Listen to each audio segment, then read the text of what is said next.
Beautiful divine source, Radhe Radhe, Hare Krishna, जय शिव शक्ति।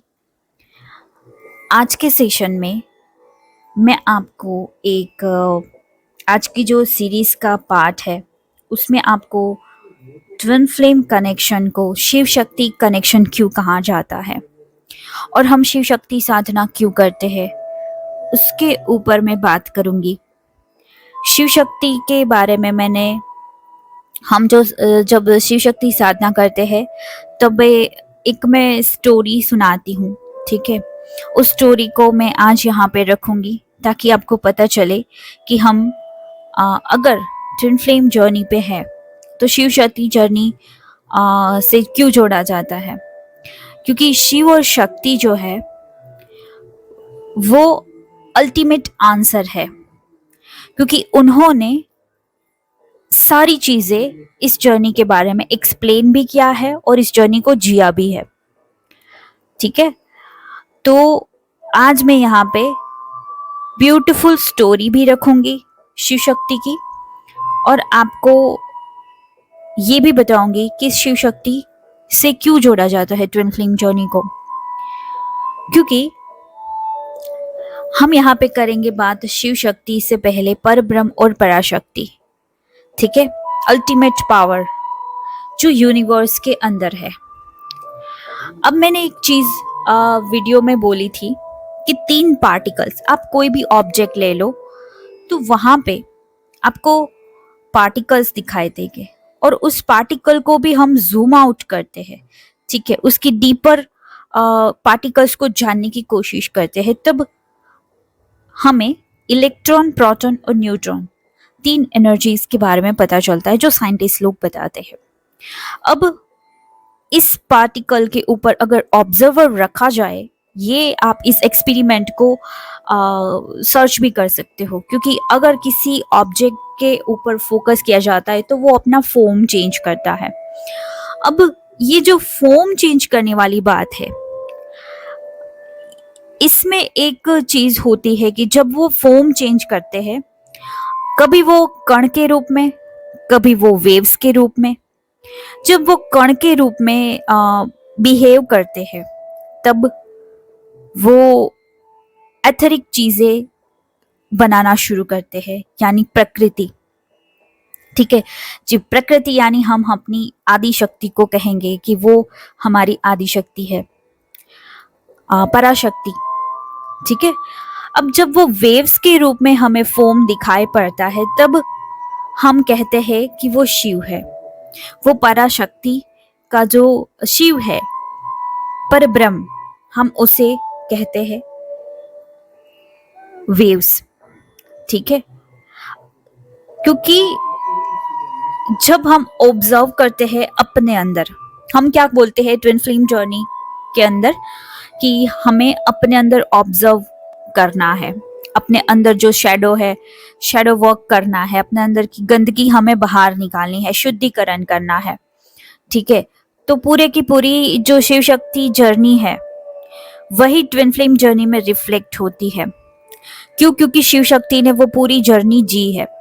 अब मैंने आपको यहाँ पे ये तो बता दिया कि परब्रह्म और पराशक्ति क्या है। अब ये जब दोनों मर्ज होते हैं, उनकी इच्छा शक्ति से पूरे 14 लोक बने, पूरी माया बनी, ये पूरी सृष्टि बनी, ठीक है। अब हम बात करते हैं, ये अगर इसके अंदर मैं डीपर जाऊंगी तो बहुत सारी चीजें यहाँ से निकलेगी, बट मैं यहाँ पे ये बात ना करके हम डायरेक्ट इस टॉपिक पे आते हैं कि शिव शक्ति ने जर्नी कैसे जी है अपनी ट्विन फ्लेम जर्नी, ठीक है, ताकि आपको अपनी जर्नी से सारे जो सवाल जवाब है वो मिल जाए, सारे सवालातों के जवाब आज आपको क्लियर हो जाएंगे। क्योंकि मैं शिव शक्ति साधना जब हम करते हैं तब मैं स्टोरी सुनाती हूँ। अगर आपको लगता है कि थोड़ा सा लेंदी हो चुका है तो आप इसका स्पीड बढ़ा के देख सकते हैं, बट हर एक छोटी से छोटी बातें अगर आप समझना चाहते हो तो इसको ध्यान से और प्रेम से सुनिएगा। अब शिव शक्ति की बात करें, इससे पहले हम ये बात करेंगे कि शिव शक्ति यानी हमारी पार्वती, ठीक है। पार्वती के जन्म से पहले माँ सती की बात होती है, सती आत्मदाह करके, माँ सती आत्मदाह करके अपना उन्होंने जीवन नष्ट कर दिया था। वो क्यों होता है? जब हम अपनी, मैं यहाँ पे दो बातें शेयर करूंगी, ठीक है? हम अपनी जर्नी से शिव शक्ति जर्नी को जोड़ते जाएंगे, और ताकि आपके जो सवाल जवाब है वो यहाँ पे आपकी लाइफ के रिलेटेड कोई इश्यूज है, चैलेंजेस है, वो आपको सोल्व हो जाए यहाँ पे ही, ठीक है? तो जो हम सोसाइटी के बारे में सोचते हैं कि ऐसा ही होना चाहिए, हमारे पेरेंट्स की बिलीव सिस्टम वो हमें देते हैं, हम उसको अडॉप्ट करते हैं, हम उसे समझते हैं बिना सोचे समझे, हम जो पेरेंट्स कहते हैं उसके ऊपर ही ध्यान देते हैं और उसके अकॉर्डिंग ही हम अपनी लाइफ चलाते हैं, ठीक है? तो ये चीज़ें हम करने लगते हैं और जो हमें समाज से मिलता है वो ही हम करते हैं। तो माँ सती के साथ भी ऐसा ही हुआ। उन्होंने अपने मन में जो भी समाज के और अपने माता पिता से जो उन्होंने संस्कार अडॉप्ट किए थे, उसी के अकॉर्डिंग उनकी समझ थी, तो वो आदि शक्ति नहीं बन पाई, ठीक है? आदि शक्ति बनने की उनकी जर्नी अधूरी रह गई। क्यों? क्योंकि शिव जी को हवन में उनके पिता ने नहीं बुलाया था। किसके पिता ने? माँ सती के पिता ने। तो माँ सती को हर्ट हुआ था, ठीक है? अगर आदि शक्ति होती तो उन्हें हर्ट नहीं होता, वो समझती, वो षड्यंत्र को समझती कि उनके पिता ने क्या खेल खेला है। बट उन्होंने जो समाज में, सोसाइटी से कुछ बातें सुनने को मिली कि तुम्हारे पिता ने तुम्हारे इस अघोर पति को क्यों नहीं बुलाया, कुछ तो रीजन होगा। ऐसे सोसाइटी से जब उन्होंने सुना, अपने पिता के पास गई और वहां पे हवन कुंड पे आत्मदाह कर लिया। तो हमारे साथ भी ऐसा होता है, जब हमारे सोसाइटी में कुछ चीजें होती है हमारे साथ या हमारे पेरेंट्स के साथ, हस्बैंड या डीएम के साथ, तब हम बहुत सारी चीजें अपने ऊपर लेके सोचने लगते हैं कि ये मेरे साथ क्यों हुआ, विक्टिम कार्ड खेलने लगते हैं ना। बट हमें आदि शक्ति के जैसे बनना है, जैसे बोल रही हूँ, क्योंकि हम तो उनके बूंद के समान है। वो सागर है, माँ आदि शक्ति सागर है, तो हम उनके बूंद के समान है ना, क्योंकि हम उनका ही एक पार्ट है। तो हमें आदि शक्ति का एक एटलीस्ट पार्ट तो बन सके। अब बात करते हैं उनके डेथ के बाद क्या हुआ कि शिव जी ने पूरी तांडव मचाना शुरू कर दिया, हर जगह तांडव, सारी चीजें डिस्ट्रॉय करने लगे।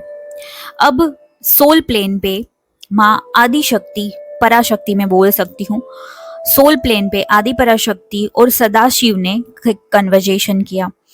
कौन सा कन्वर्जेशन किया?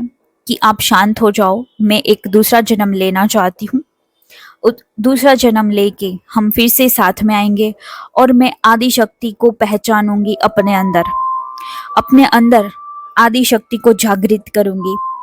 मैं इतनी मेहनत करूंगी आपको पाने के लिए कि मैं अपने अंदर आदि शक्ति के साथ साथ आपको भी पालूं। यानी हम डीएम को अटैक करने की या हम डीएम को पाने की बात करते हैं ना, तो वो इतना इजी नहीं होता है। आदि शक्ति ने बहुत मेहनत की थी, ठीक है? अब शिव जी यहाँ पे, सॉरी, सदाशिव ये कहते हैं, सोल प्लेन पे अभी कन्वर्जेशन हो रहा है उन दोनों का। तो शिव जी क्या कह रहे हैं सदाशिव की, आप अब बर्थ मत लो, अगर फिर से आपके साथ ये चीजें हो जाएगी तो अब मैं बेयर नहीं कर पाऊंगा। अगर आप फिर से कोई गलत कदम उठा लिया तो अब मैं बेयर नहीं कर पाऊंगा। तो आदि शक्ति कहती है कि नहीं, मैं तो फिर से जन्म लूंगी और हम एक होंगे और मैं आदि शक्ति बनने की पूरी कोशिश करूंगी। सदाशिव मना करने के बाद भी रुष्ट होके चले जाते और वहां से सोल प्लेन के ऊपर बात कंप्लीट होके माँ पार्वती के रूप में आदि शक्ति जन्म लेती है, ठीक है? थोड़ी सी स्टोरी लंबी है बट आपको बहुत क्लू मिलेंगे आपकी जर्नी के अकॉर्डिंग, ठीक है? तो अब तय हुआ कि वो जन्म लेगी, तो उन्होंने जन्म लिया फिर से, अब पार्वती के रूप में आई। यहाँ पे भी ऐसा ही था।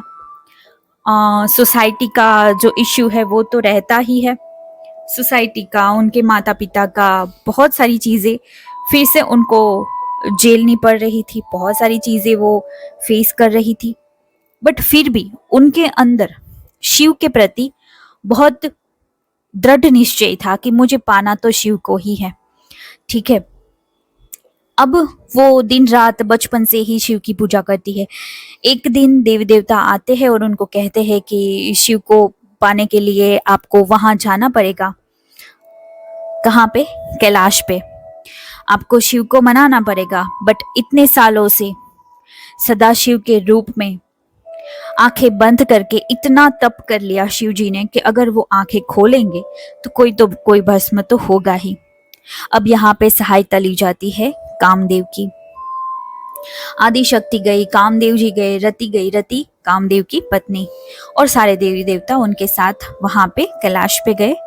आंखें खोलने को बोला पर आंखें खोल तो नहीं रहे थे सदाशिव। तो क्या हुआ, कामदेव ने उनके ऊपर उनको जगाने की कोशिश की और प्रेम का बाण फेंका। बट क्या हुआ, वो जैसे ही आंखें खोले सदाशिव तो कामदेव जी भस्म हो गए, भस्म का ढेर बन गए। और भी बहुत सारी चीजें हुई बट हम उस स्टोरी में नहीं जाएंगे।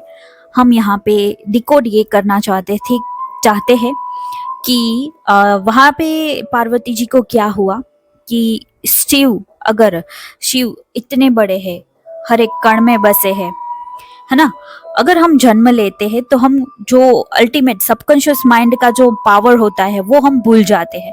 तो पार्वती जी के साथ भी यही, वो भूल गए थे, है ना, कि वो पार्वती आदि शक्ति है और सदाशिव अल्टीमेट शिव है। तो वो भूल गए थे। तो उन्होंने सोचा कि कोई ऐसा कैसे कर सकता है, किसी को क्यों मार सकता है। बट कामदेव जी को मारना किसी और रीजन से था, ठीक है, और रीजन से भी बहुत सारी चीजें हो रही थी। बट वो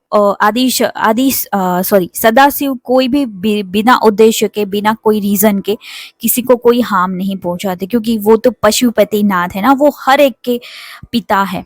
तो वो ऐसा नहीं कर सकते। रीजन के कुछ रीजंस थे, उसके अकॉर्डिंग उन्होंने ये काम किया था।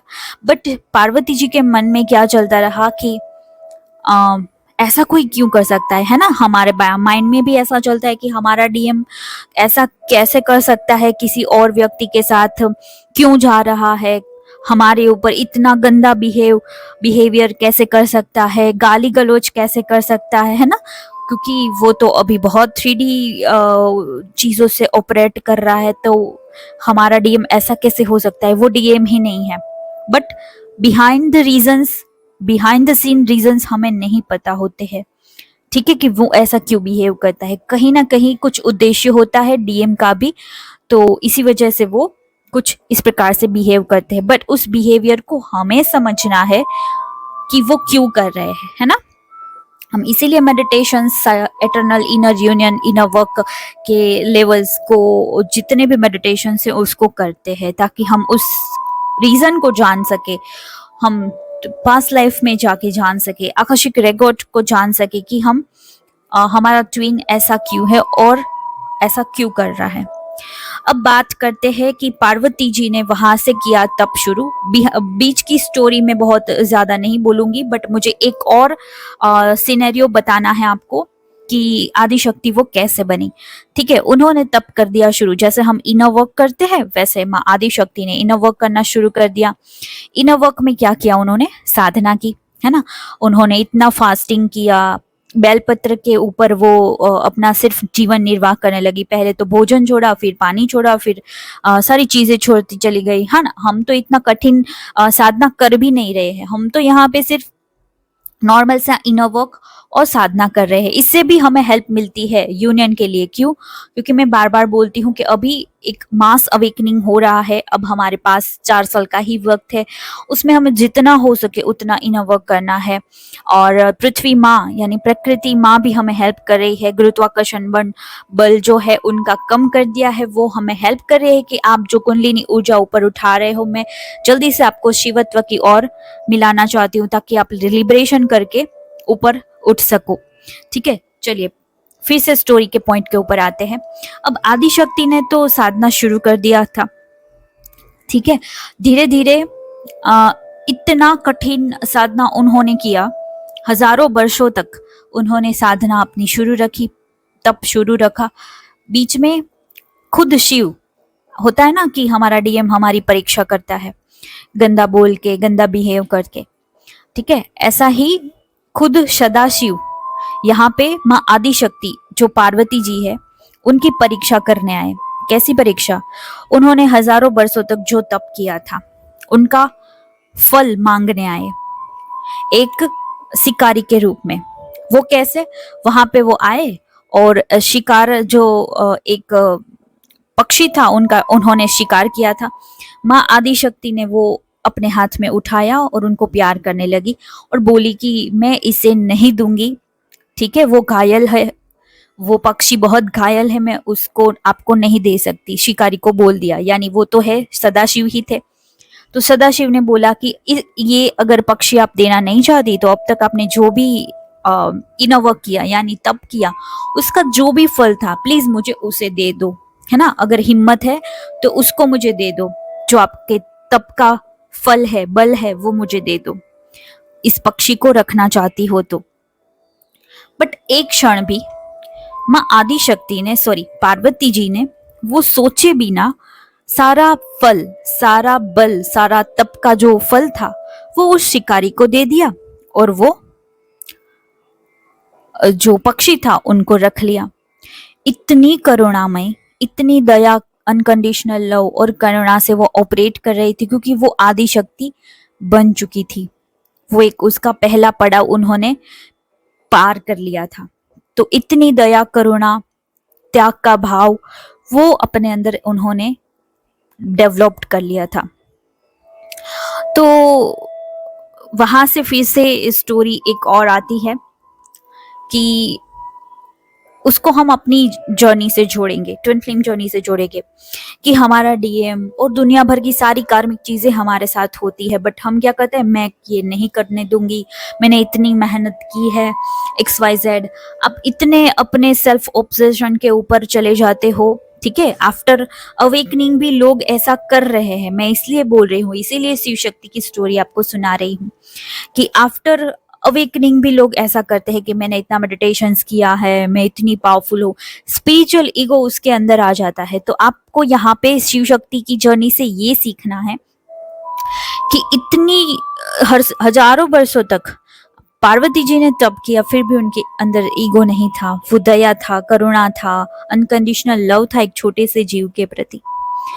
तो इसमें यहाँ पे क्या हो रहा था कि वो आदिशक्ति जैसे जैसे अपना स्वरूप बनती जा रही थी, पार्वती से आदिशक्ति बन रही थी, तब उनके साथ क्या हुआ कि लोअर डायमेंशन से एनर्जीज उनके ऊपर अटैक करती, जैसे हमारे ऊपर साइकिक अटैक होता है, नेगेटिविटी अटैक करती है, हमारी कार्मिक चीजें हमारे ऊपर अटैक करती है, ग्रह की पीड़ा अटैक करती है, और दुनिया भर की सारी जो नेगेटिव एनर्जीज है वो हमारे ऊपर अटैक करना शुरू कर देती, क्योंकि हम आदिशक्ति बनने की जर्नी पे है। तो खुद आदिशक्ति यानी पार्वती जी भी अगर धरती के ऊपर आके वो तप कर रही है, फिर भी उनके साथ ये हो रहा है ना।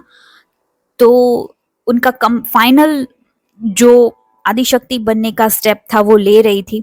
जितने असुर उनके सामने आ रहे थे, जितने भी उनका तप भंग करने के लिए आ रहे थे, असुर हो, राक्षस हो, ठीक है, तो उनको वो हराती गई, उनके ऊपर विजय हासिल करती गई। वैसे ही हमें भी यही करना है कि हमारी लाइफ में जितने भी हर्डल्स, चैलेंजेस आ रहे हैं उनको रिजॉल्व करते जाना है, डिजोल्व करते जाना है, हमें उनसे डरना नहीं है। अगर डर के ये सोचने रहते रहेंगे कि हमारे साथ ये क्या हो रहा है, मेरे साथ ही ऐसा क्यों हो रहा है, विक्टिम कार्ड खेलते रहेंगे कि इतनी मेहनत करने के बाद कुछ नहीं दिखाई दे रहा। अगर पार्वती जी यहाँ पे क्वेश्चन करेगी तो क्या वो आदिशक्ति बन पाएगी? अगर वो क्वेश्चन करती रहेगी कि मैं इतना तप कर रही हूँ, भूखी हूँ, फिर भी तप कर रही हूँ, फिर भी शिव नहीं आ रहे हैं, फिर भी शिव मुझे मिलने नहीं आ रहे हैं, तो अगर ये क्वेश्चन और वो विक्टिम कार्ड खेलती तो क्या वो आदिशक्ति बन पाती? नहीं। तो हमें भी वो नहीं करना है। इसीलिए मैं आपको ये स्टोरी सुना रही हूँ कि आप जो शिव शक्ति की जर्नी कह रहे हो, बट इट्स अल्टीमेट आंसर वाली जो शाश्वत जवाब है वो शिव शक्ति जर्नी से आपको ट्विन फ्लेम जर्नी का मिलेगा, है ना। तो हमें डरना नहीं है। इसी प्रकार से हमारे लाइफ के जितने असुर है, जितनी नेगेटिविटी है, उसको रिलीज करते जाना है और हमें नाकाम नहीं होना है, हमें भी आदिशक्ति बनना है। तो हमें भी आदि शक्ति और पराशक्ति ने भी, आदिशक्ति पराशक्ति ने और सदाशिव ने हमें इस प्रकार से ही बनाया है। हमारा जो लेफ्ट पार्ट है वो है शक्ति का, और राइट पार्ट है वो शिव का, और हमारा राइट जो हेमिस्फीयर हमारा माइंड है वो है शक्ति रूप, और जो हमारा लेफ्ट पार्ट है वो है लॉजिकल, वो है शिव का। तो हमें इनफाइनाइट वे में इतना ब्यूटीफुल हमें पराशक्ति और पराब्रह्म है बनाया है, तो हमें भी उसकी जर्नी ऐसे ही जीने हैं जैसे उन्होंने जिया है, ठीक है। बट आपका क्वेश्चंस रहता ही है कि कैसे होगा, क्यों होगा, इसीलिए मैंने ये सीरीज बनाया है। और सीरीज का डे 1 से, पार्ट 1 से आप देखिए एंड तक। हम शिव शक्ति साधना भी नवरात्र में करेंगे, क्योंकि जब तप ध्यान साधना माँ पराशक्ति यानी पार्वती जी कर रही थी, तो उनका फॉर्म चेंज हुआ और वो कन्वर्ट हो गई आदि शक्ति में। उनके अंदर पंच तत्व बैलेंस हो गए, 7 चक्र बैलेंस हो गए, और वो ब्यूटीफुली आदि शक्ति पराशक्ति को अंदर अपने अंदर जागृत कर पाई, ठीक है। इसी प्रकार से हमें भी करना है, तो हम साधना करेंगे। और इस सारी चीजें करने के बाद शिव अपने आप ही उनके सामने आ गए, ठीक है। उन्होंने कहा कि आपने सारी परीक्षाएं पार कर ली है, आप आदिशक्ति बन गई है, अपने स्वरूप को पहचान चुकी है, और उनका जो आदिशक्ति का स्वरूप है उसके सामने आता है। वो खुद अपने आप को जानने लगती है कि हाँ मैं आदिशक्ति हूँ, और इस प्रकार से उनका यूनियन होता है, परमानेंट हार्मोनियस यूनियन। तो इसी प्रकार से हम साधना करेंगे और साधना में हमारा भी यूनियन होता है, ठीक है। तो कि साधना के बाद बहुत सारे लोगों का यूनियन हुआ है, इसलिए मैं कहती हूँ कि ये यूनियन साधना है, ठीक है। ये शिव शक्ति की साधना है, इसीलिए इस साधना को भी मैंने पेड ना करके उसको मैंने कर दिया है बेस्ड ऑन डोनेशन, क्योंकि आप इसका फायदा उठा सके और आप इसका लाभ लेके अपने यूनियन को अचीव कर सके। तो ये ट्विन फ्लेम जर्नी, हमारी शिव शक्ति जर्नी कैसे है, मैंने आज आपको स्टोरी के माध्यम से बताया है।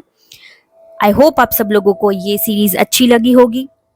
अगर अच्छी लगी है तो नीचे रिव्यू बटन है, वहां पे आप उस सभी चीजों का रिव्यू डाल सकते हैं।